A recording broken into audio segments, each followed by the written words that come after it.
बातें करते हम खेतों की और उसके रखवाली की, बाग बगीचा फल फूलों और फसलों की हरियाली की।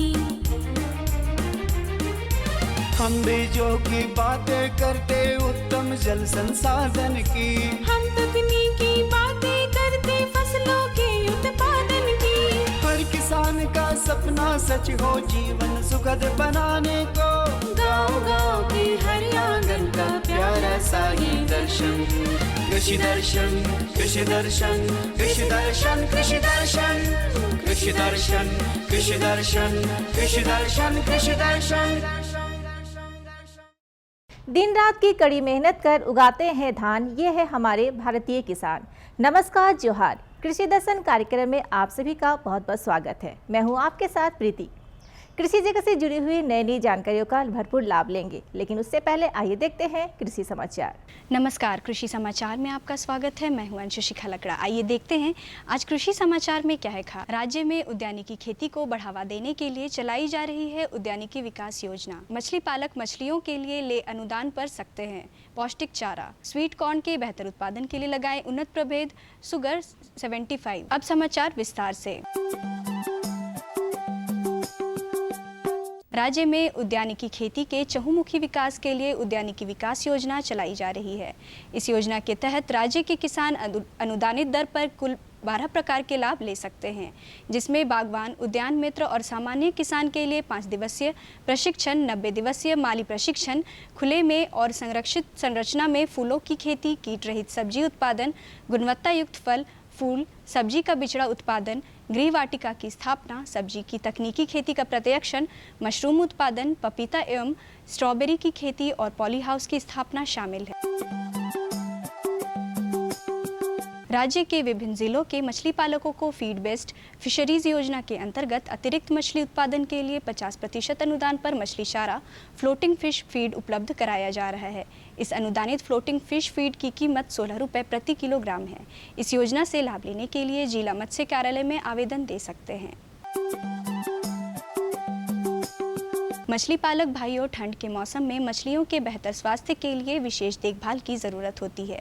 इस मौसम में तालाब का ऊपरी सतह काफ़ी ठंडा हो जाता है। मछलियां निचले सतह पर आकर जमा हो जाती हैं। उनकी सक्रियता काफ़ी कम हो जाती है। इस दौरान उन्हें कम आहार दें, साथ ही तालाब के पानी का उपचार करें। किसान भाइयों, आप ठंड के 1-2 महीने छोड़कर सालों भर स्वीट कॉर्न की खेती कर सकते हैं। झारखंड में स्वीट कॉर्न के बेहतर उत्पादन के लिए उन्नत प्रभेद सुगर 75 या सुगर बेबी का चयन करें। सर्दियों में आपको हमेशा ज़्यादा सावधानी बरतना पड़ेगा, क्योंकि सर्दियों में मछली का ग्रोथ जो है एकदम कम हो जाता है। पहले बात तो है मछली पानी का ऊपर लेवल से नीचे की तरफ चला जाता है और उनका हिलना चलना बिल्कुल बंद हो जाता है। उनका हाइबरनेशन मतलब शीत घूम में वो चला जाता है, तो उसका मेटाबॉलिज्म भी कम हो जाता है। तो उस टाइम में आपको खान पान में सबसे ज़्यादा ध्यान देना पड़ेगा। खान पान में बदलाव लाना पड़ेगा। आप बाकी मौसम में, बरसात में कि गर्मी के टाइम में जैसे हफ्ते में डेली दाना देते थे, ये दाना को आप हफ्ते में 2 से 3 बार करना पड़ेगा। टेम्परेचर अगर 50 डिग्री के नीचे आ जाए तो एकदम बिल्कुल बंद करना पड़ेगा। दूसरी बात जो है, उस टाइम में मछलियों में बीमारी फैलने का चांसेस ज़्यादा रहता है, तो आपको पानी का ट्रीटमेंट करना पड़ेगा। स्वीट कॉर्न की बुआई में 30 किलोग्राम बीज प्रति हेक्टेयर की दर से लगाएं। इसमें कतार से कतार की दूरी 60 सेंटीमीटर और पौधा से पौधा के बीच 15 सेंटीमीटर की दूरी रखें। प्रति हेक्टेयर की दर से 67,000 पौधे लगाएं। प्रति पौधा 2 भुट्टे लगेंगे। इस प्रकार प्रति हेक्टेयर की दर से 1,32,000 भुट्टे मिलेंगे। किसान भाई, जब भी आप मक्के की सोचते हैं तो आप ये भी सोचना शुरू करें कि हम अपने लिए थोड़े बहुत मात्रा में अपने बारी में लगाएं। मेड़ पे ही लगाइए, एक ही पैकेट लेके लगाइए, लेकिन अपने बच्चों को पहली बार खिला के दिखाइए।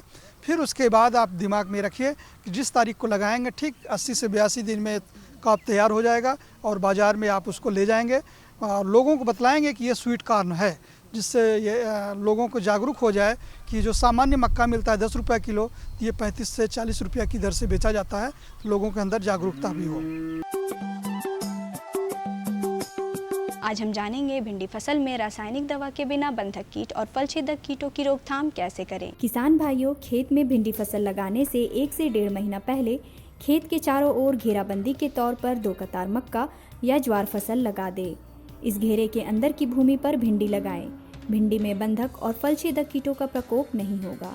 अब बारी है एक सफल किसान से मिलने की, तो आइए चलते हैं किसान के। ये सब हुआ सर, जैसे हमारे कुछ ऐसे किसान हैं जो कि बाहर गए थे, वो लोग सीख के आए। जैसे हम लोग के बीच में है बैजनाथ महतो जी, वो हम लोग को कभी कभी बीच बीच में मीटिंग बिठा के बताते थे कि ऐसे करना है, ऐसे करना है, क्योंकि वो कुछ प्रशिक्षित होकर आए थे कहीं दूसरे जगह से, बाहर से।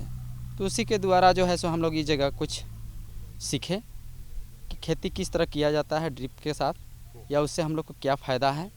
वो हम लोग को हर एक तरह से कुछ कुछ विधि बताए, जो कि हम लोग को कुछ पहले से माने आमदनी भी हो रही है और कुछ पैसा वैसे जो भी है वो सब हो रहा है। और अब एक नज़र राज्य के 5 प्रमुख शहरों के मौसम के मिजाज पर। मौसम। आज राज्य के 5 प्रमुख नगरों के अधिकतम और न्यूनतम तापमान कुछ इस प्रकार दर्ज किए गए। रांची का अधिकतम तापमान 29 डिग्री सेल्सियस और न्यूनतम 16 डिग्री सेल्सियस। जमशेदपुर का अधिकतम तापमान 29 डिग्री सेल्सियस और न्यूनतम 16 डिग्री सेल्सियस। मेदिनीनगर का अधिकतम तापमान 26 डिग्री सेल्सियस और न्यूनतम 16 डिग्री सेल्सियस। देवघर का अधिकतम तापमान 29 डिग्री सेल्सियस और न्यूनतम 16 डिग्री सेल्सियस। धनबाद का अधिकतम तापमान 29 डिग्री सेल्सियस और न्यूनतम 16 डिग्री सेल्सियस रहा।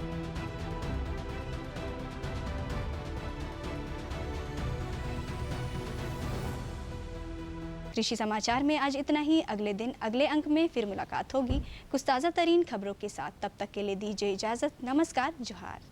किसान भाइयों, आज हम बात करने वाले हैं गन्ने की खेती। वैसे हम सभी जानते हैं कि गन्ने की खेती बहुत ही लाभकारी और बहुत ही सुरक्षित फसल मानी जाती है और गन्ने की खेती वैदिक काल से ही की जाती है, जिससे हमारे पूरे भारतवर्ष में लाखों लोगों को प्रत्यक्ष और अप्रत्यक्ष रूप से रोजगार भी मिलता है। आज हम जानेंगे कि वसंतकालीन गन्ने की उन्नत खेती आप कैसे करेंगे। तो चलिए इस विषय को विस्तृत रूप से जानकारी लेते हैं फीचर के माध्यम से। वसंतकालीन गन्ने की बुआई का उपयुक्त समय मध्य फरवरी से मार्च तक माना जाता है। वसंतकालीन गन्ने की खेती के लिए जीवांश युक्त हल्की दोमट मिट्टी अच्छी मानी जाती है। किसान भाइयों, बसंतकालीन गन्ने का लगाने का अभी उपयुक्त समय है, या फिर कहिए समय आने वाला है।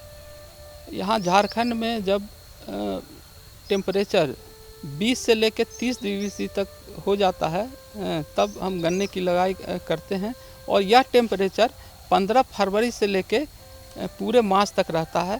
तो बसंतकालीन गन्ने के लिए हम ये समय लगाने के लिए 15 मार्च से लेकर के और 15 फरवरी से लेके पूरे मार्च तक आप बसंतकालीन गन्ना लगा सकते हैं।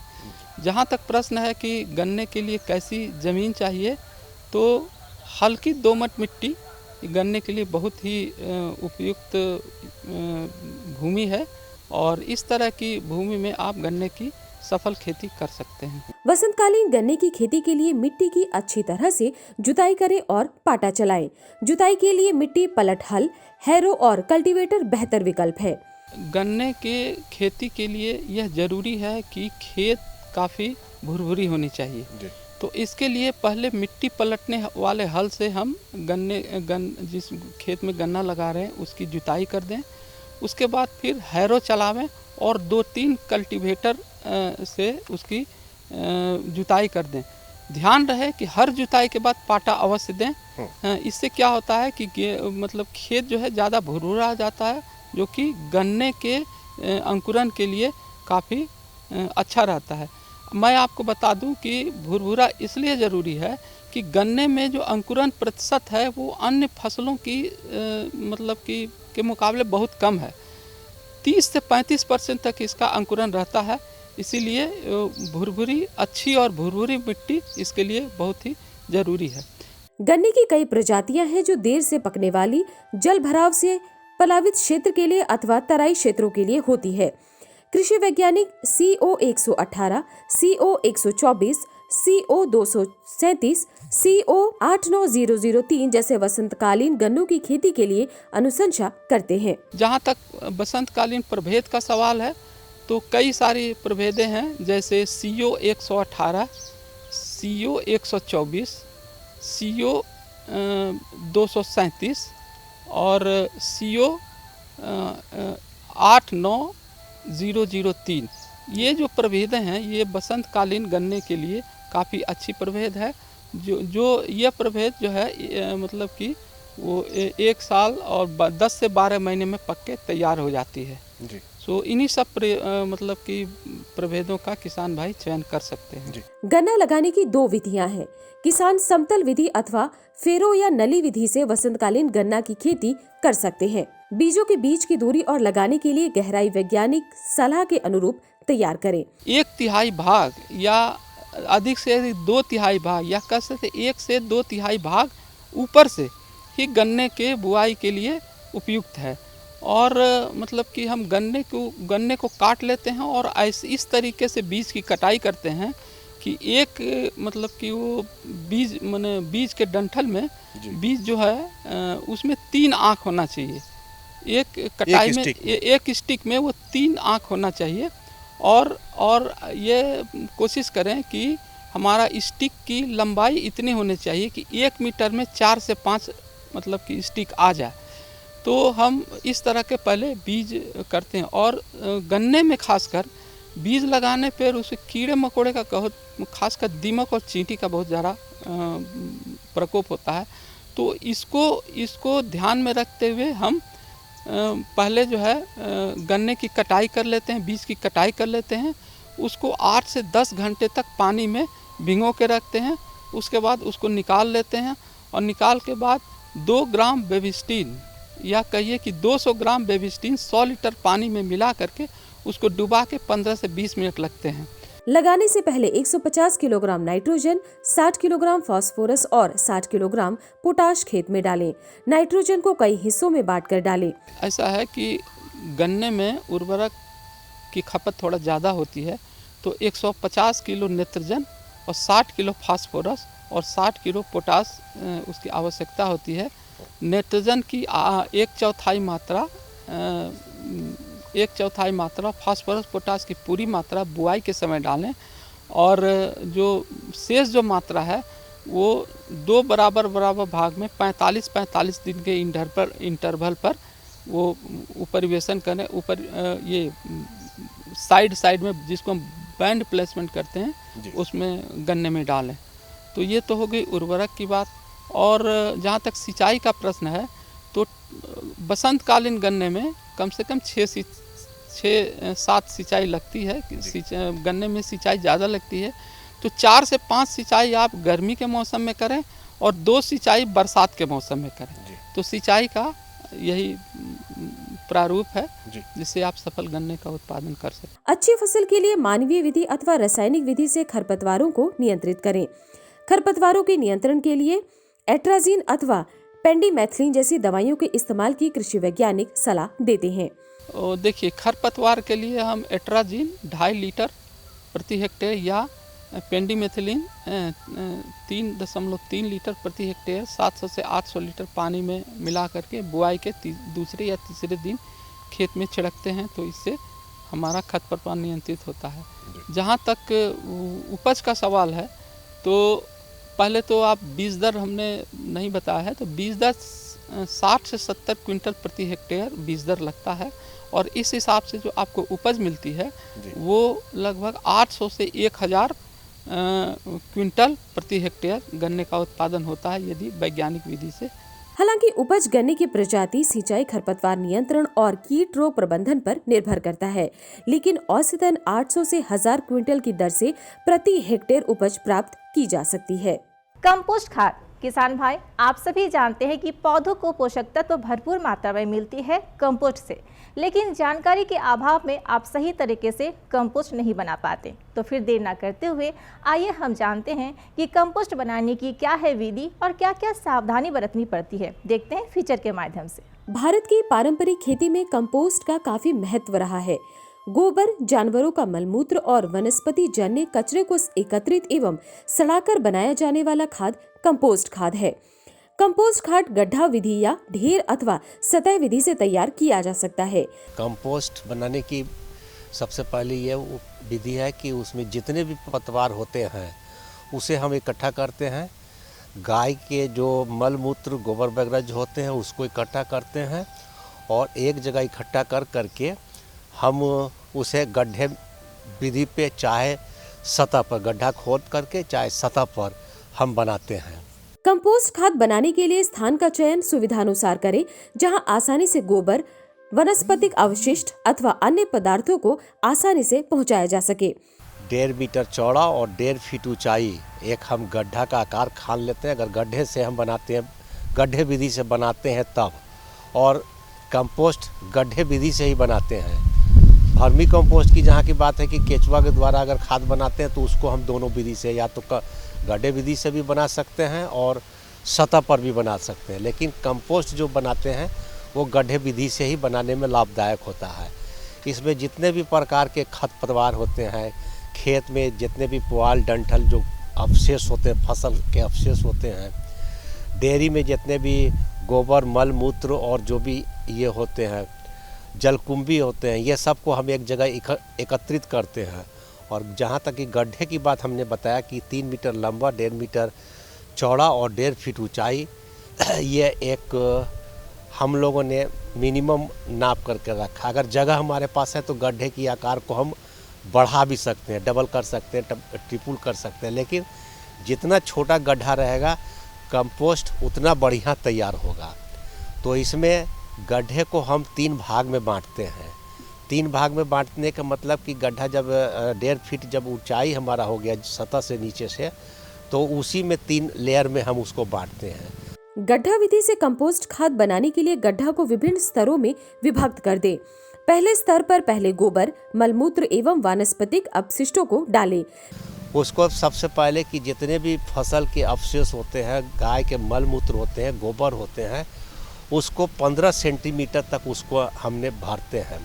भरने के बाद 5% गोबर के घोल से उसे हम ढक देते हैं और उसके बाद हम उसमें 200 ग्राम यूरिया डालते हैं। यूरिया डालने के इस लेकर के डालते हैं कि जो भी खरपतवार है, खरपतवार को छोटे छोटे पीस में काट करके डालते हैं ताकि वो अच्छी तरह डिकम्पोज हो जाए, सड़ जाए। इसी लेकर के यूरिया डालते हैं कि जल्दी से वो सड़ जाए।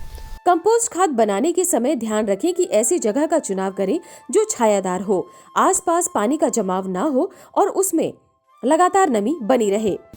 गोबर का लेप तैयार करके बंद कर देते हैं तो पहला लेयर और इसी तरह फिर दूसरा लेयर और तीसरा लेयर का हम बनाते हैं जब तक कि गड्ढे की ऊंचाई हमारे 1.5 फीट ऊंचाई नहीं हो जाए।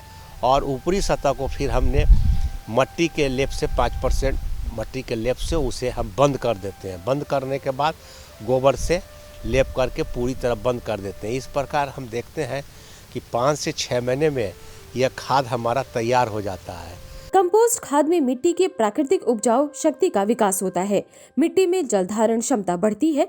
बनाने में श्रम एवं समय तो ज्यादा लगता है, लेकिन खर्च में बचत होती है और मिट्टी तथा मानव स्वास्थ्य के लिए यह अच्छा होता है। कंपोस्ट बना कर करके आय को दुगना कर सकते हैं। और ये है कि अपने खेत में अगर वो डाल करके जब हम बुआई करते हैं तो 15 से 20 दिन पहले हम कंपोस्ट को अपने खेत में डाल देते हैं और डालने के बाद फिर फसल लगाते हैं। और ये अगर हम ऑर्गेनिक खेती करते हैं तो इन बनस्पत जो केमिकल फर्टिलाइज़र के दूर यूरिया और नाइट्रोजन के बनस्पत, इसमें हमारा 3 गुना और 4 गुना जो फसल जो हमें मिलती है, 3 गुना और 4 गुना हमें इसमें दाम मिलती है। वर्तमान समय में रासायनिक उर्वरकों का प्रचलन ज्यादा है, लेकिन किसान भाई कंपोस्ट खाद अवश्य तैयार करें और खेतों में इसका उपयोग करें।